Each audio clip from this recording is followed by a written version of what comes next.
I'm Uncle Mark. Oh, just ignore this thing. Got winter tires on with no sensors right now, so it says it's low, but it's not. Here's my problem. Been driving along and I've got an oil pressure light coming on every so often. What happened here is this started to come on the highway. First thing a guy should do, of course, is pull over, check. Do you have no oil in the engine? Well, I do have oil. And it's been acting like this for a while. I was doing that at the odd time when it was hot and idling in town. Then I started doing it at around 1100 RPM. Then we were on a little trip and it started doing it around 2000 RPM. This is 4 liter specific as to where the part is on either the Volkswagen Routan or the Grand Caravan.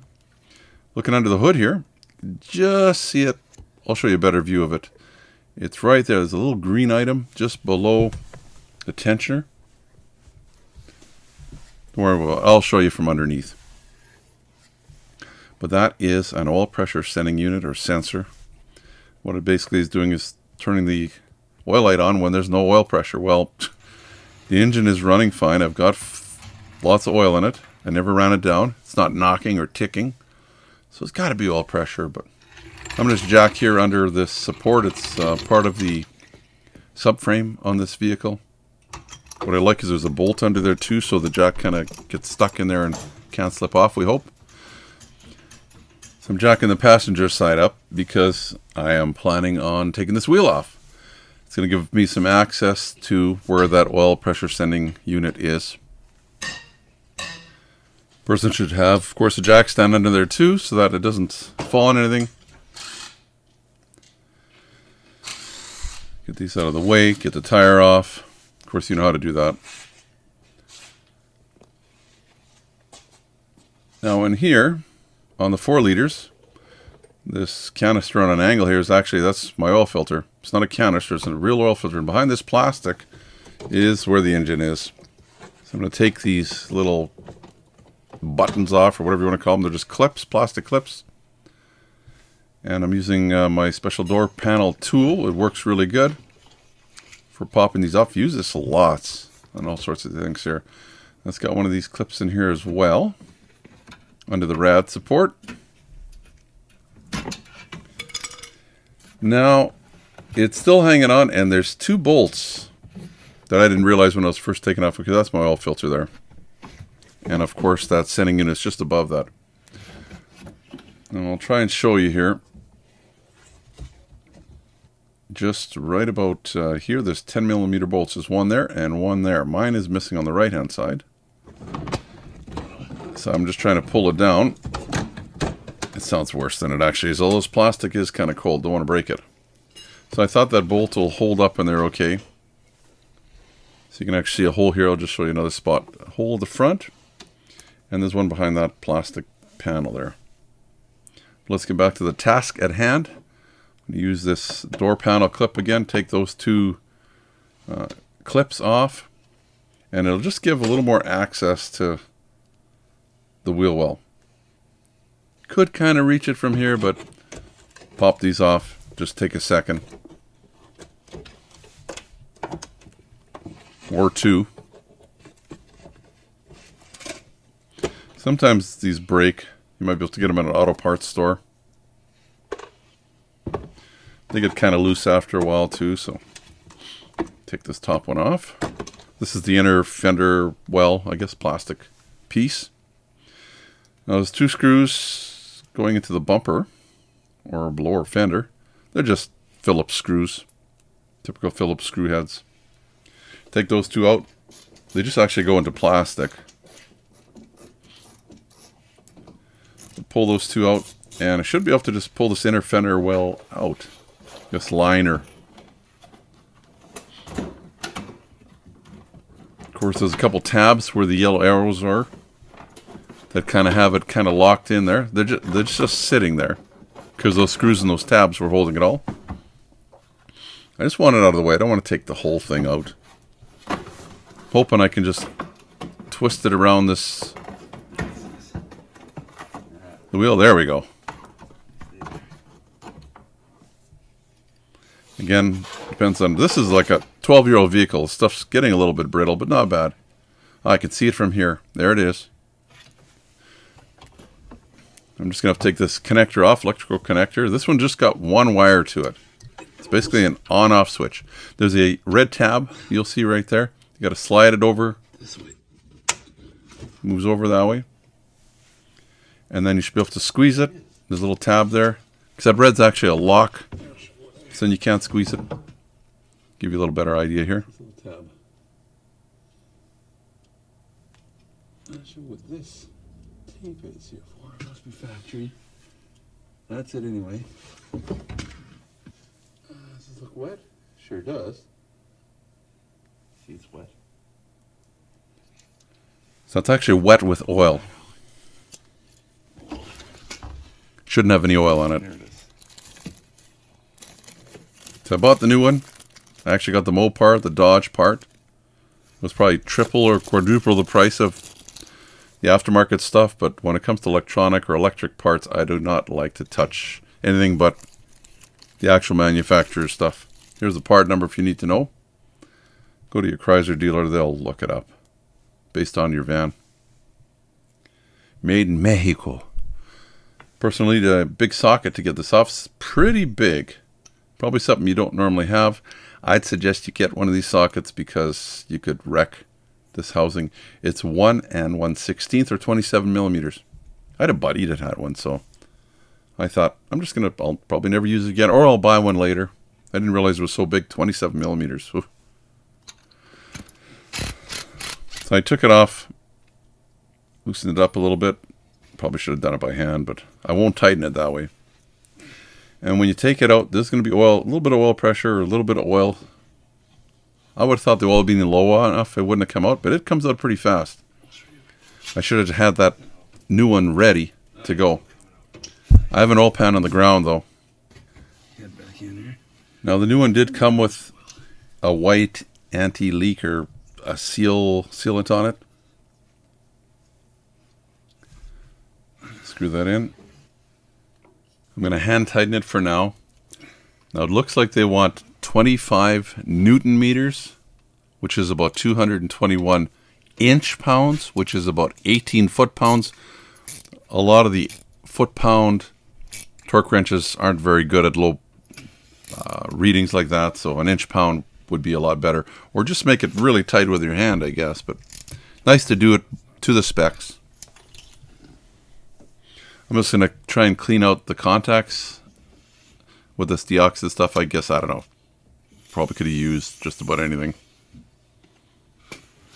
Most guys probably just use brake clean. I just wanted the oil out of there. And it just clicks in one way. And don't want to forget that little red tab. It's a locking tab. Just push it in and it won't fall out.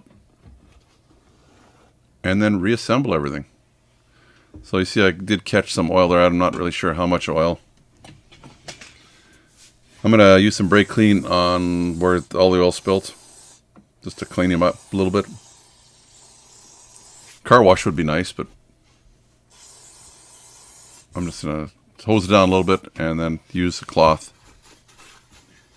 Sop it up a little bit and should be good. Might notice a little bit of a oil smell for a little while. Ooh, that's loud. And I don't know how many tablespoons of oil came out. A little bit. It would have made a mess on the ground, so I'm glad I had this pan in there.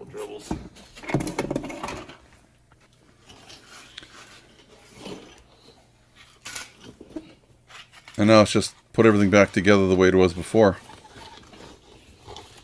Now, if you're new to the channel, I've got a playlist on this van. We've had this van for about 9 years or so. It's a 2010. This is 2023 when I'm filming this. So we've, done a few things to it, and I'll continue to add to the list because it's a lower mileage van. It was a few years old when we got it. My wife loves it, and I don't want to buy a new one. It's running fine. Why not maintain it, right? You get that plastic piece back up, and remember, I actually broke it.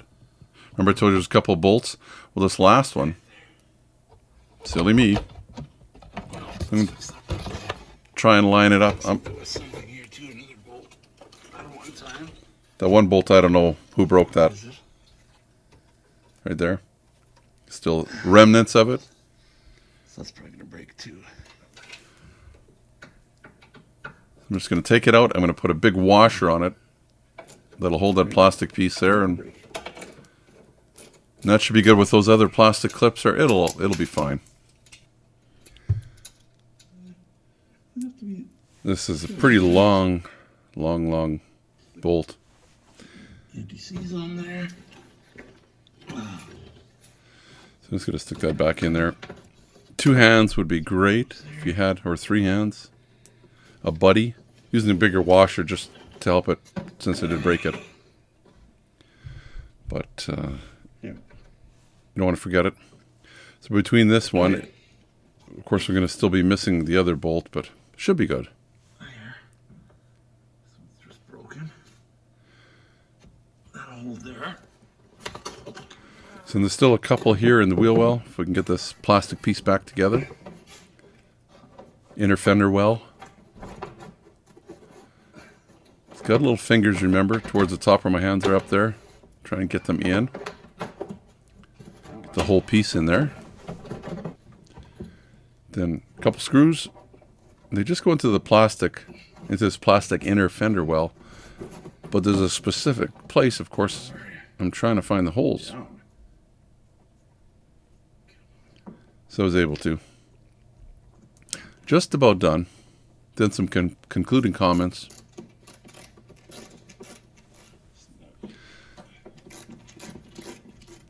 And hopefully, all is going to be good. Of course, put those clips back in here as well.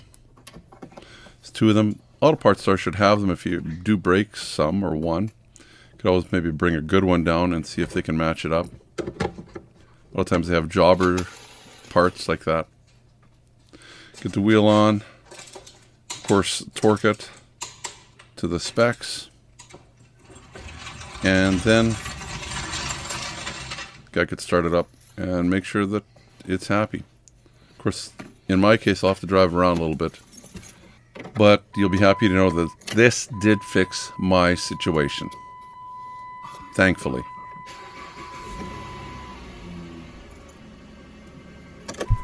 Well, that's going to do it for the video today. If you liked it, please give me the thumbs up.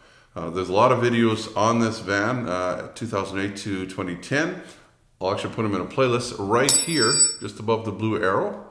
You'll see you can click on that and find many more on the 2008 to 2010. There's also a separate playlist for 2011 to basically current of this body style, 2020, I guess it would be, or 2021.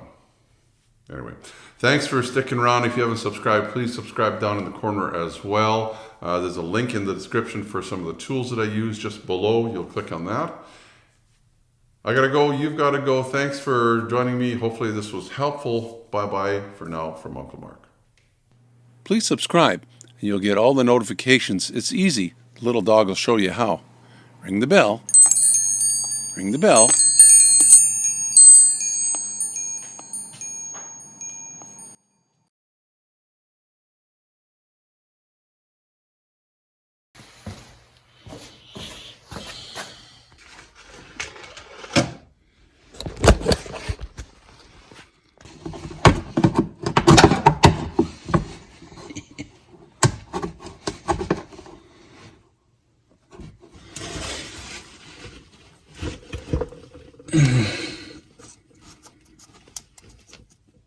Or does it go this way? Oh. Duh. Duh. Duh and duh. So it goes in and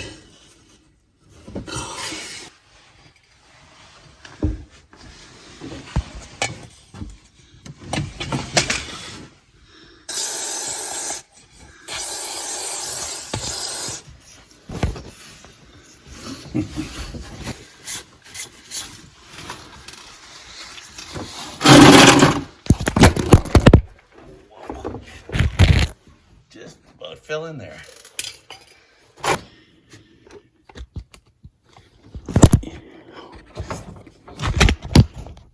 Junk.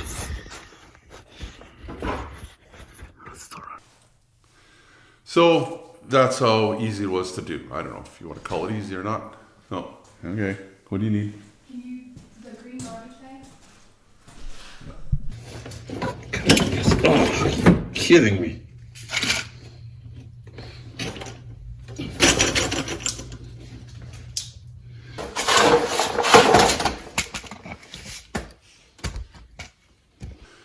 Takes you from 11 to pretty much present. Until next time,